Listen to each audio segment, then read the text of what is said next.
ایک لڑکی کو عربی لوگوں سے انتہا کی نفرت تھی۔ جب بھی کسی عربی کنٹری کا یا عربی کسی بڑے آدمی کا نام آتا اس کے منہ سے گالی نکلتی۔ بسم اللہ الرحمن الرحیم، السلام علیکم۔ ایک بینر پاکستان میں بڑا مشہور ہوا تھا کہ میرا جسم میری مرضی۔ یہ لڑکی بھی ان لوگوں میں شامل ہے جو کہتے تھے میرا جسم میری مرضی۔ اس لڑکی کے خاندان والے اور لڑکی بڑی ماڈرن ہے، بڑی آزاد خیال ہے۔ یہ گھر میں بھی چھوٹے چھوٹے کپڑے پہن کے گھومتی رہتی تھی۔ اس لڑکی کے والدین عرصہ دراز پہلے ساؤتھ افریقہ میں آ کے یہاں پہ سیٹ ہو گئے تھے۔ ان کے پاس نیشنلٹی ہے ساؤتھ افریقہ کی، اور یہ لڑکی رہنے والی ہے پیچھے سے انڈیا کی۔ اب یہ لڑکی جو ہے نا، ساؤتھ افریقہ کا ایک شہر ہے کیپ ٹاؤن، وہاں پہ ایک اچھی فرم میں کمپنی میں کام کرتی ہے۔ اس کی کمپنی اس لڑکی سے کہتی ہے کہ ہم نے ایک بزنس میٹنگ رکھی ہے ایجپٹ میں، مصر میں، تم کو وہ میٹنگ اٹینڈ کرنی ہے، فلاں تاریخ کو جانا ہے، 2 دن میٹنگ کے ہیں، باقی 7 دن تمہارے پاس ہیں، گھومو پھرو عیش کرو، سارا خرچہ کمپنی برداشت کرے گی۔ لڑکی بڑی خوش ہوتی ہے، یہ پہنچ جاتی ہے مصر میں، 2 دن میٹنگ اٹینڈ کرتی ہے، اس کے بعد چلی جاتی ہے مٹر گشت کے لیے، گھومنے پھرنے کے لیے۔ وہیں پہ انڈین لڑکی جو خوبصورت بھی ہے اور کواری بھی ہے، اس کو ایک لڑکا پسند آتا ہے، وہ بھی خوبصورت ہے، مصری لڑکا اور کوارا بھی ہے۔ اب دونوں کا پیار پروان چڑھ رہا ہے۔ اب جیسے جیسے دن قریب آ رہے ہیں لڑکی جانے کے، لڑکا دکھی ہو رہا ہے، لڑکی بھی دکھی ہو رہی ہے۔ یہ لڑکی پوچھتی ہے اپنے شوہر ہونے والے شوہر سے، جسے پیار کرتی تھی، کہ تم کام کیا کرتے ہو؟ وہ کہتا ہے میں نے ابھی تعلیم مکمل کی، میرے پاس جاب نہیں ہے۔ لڑکی کہتی ہے مشکل نہیں ہے، میں ساؤتھ افریقہ جا کے تمہارے پیپر بھیجوں گی، تم ساؤتھ افریقہ جانا، وہاں پہ گھومیں گے پھریں گے اور اپنے ماں باپ سے کہہ کے تمہاری شادی کرا لیں گے۔ لڑکا کہتا ٹھیک ہے۔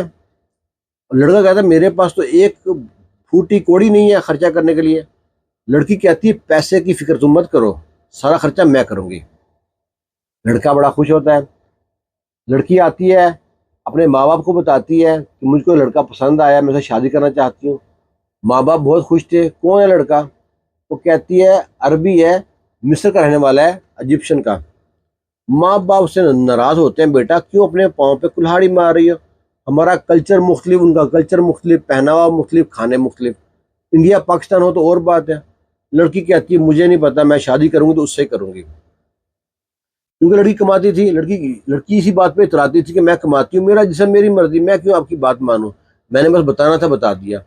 اس لڑکی نے ویزا بھیجا، اس کا جو وہاں پہ مصری تھا، مصری آ گیا۔ اب دونوں کی شادی ہو گئی۔ اب شادی کے بعد یہ کام کرتی اور مصری گھر پہ رہتا۔ اب شام کو اکثر گھومنے جاتے۔ ایک دن میں کسی کام سے گئے تو واپس آئے تو کیا دیکھتے ہیں کہ جس محلے میں رہتے تھے وہاں مسجد تھی بہت بڑی، مسجد میں نماز ہو رہی جمعے کی۔ اپنے شوہر سے کہتی ہے کہ میں یہاں گاڑی میں بیٹھتی ہوں، آپ جمعے کی نماز ادا کر آؤ، ایسے آپ کی نماز بھی ضائع نہیں ہوگی۔ شوہر کہتا ہے کہ میرے کپڑے ناپاک ہیں، کچھ مسئلہ ہے تو میں ابھی نماز نہیں پڑھ سکتا۔ بیوی نے کہا ٹھیک ہے جیسے آپ کی مرضی۔ بیوی نے غور کیا، اس کو کبھی آج تک اللہ کا نام لیتے نہیں دیکھا، کبھی نماز پڑھتے نہیں دیکھا۔ ایک دن پھر بیوی نے ایسے کیا، اس کو ساتھ لے گئی، ایک جگہ پہ جماعت ہو رہی ہے عشاء کی، وہاں پہ کہا آپ نماز پڑھاؤ۔ اس اللہ کے بندے نے اسے نماز نہیں پڑھی۔ بیوی سمجھ گئی دال میں اچکال ہے، پریشان تھی بہت۔ شوہر ایک دن گھر سے باہر گیا کچھ سامان لینے، بیوی نے اس کا بیگ کھول دیا۔ جب بیگ کھولا ہے اس میں سے وہ ان کی جو عیسائی ہیں ان کے مذہب کی کتابیں نکلتی ہیں اور ایک سلیو نکلتی ہے۔ اب تو بیوی کے پاؤں تلے زمین نکل گئی کہ میرے ساتھ اتنا بڑا دھوکہ ہوا، مجھے اس نے کہا تھا کہ میں مسلمان ہوں، یہ عیسائی ہے۔ جو ہی گھر میں داخل ہوا شوہر، بیوی نے گرے بان سے پکڑ لیا، سچ سچ بتا تو کون ہے، تمہارا مذہب کیا ہے؟ وہ کہتا ہے کہ میں ایک عیسائی لڑکا ہوں اور میں نے سوچا کہ ضرور تم کو بتانا ہے، تم نے کئی بار پوچھنے کی کوشش کی، میں نے بات کو ٹال مٹول میں خالی کر جانے دیا بات کو۔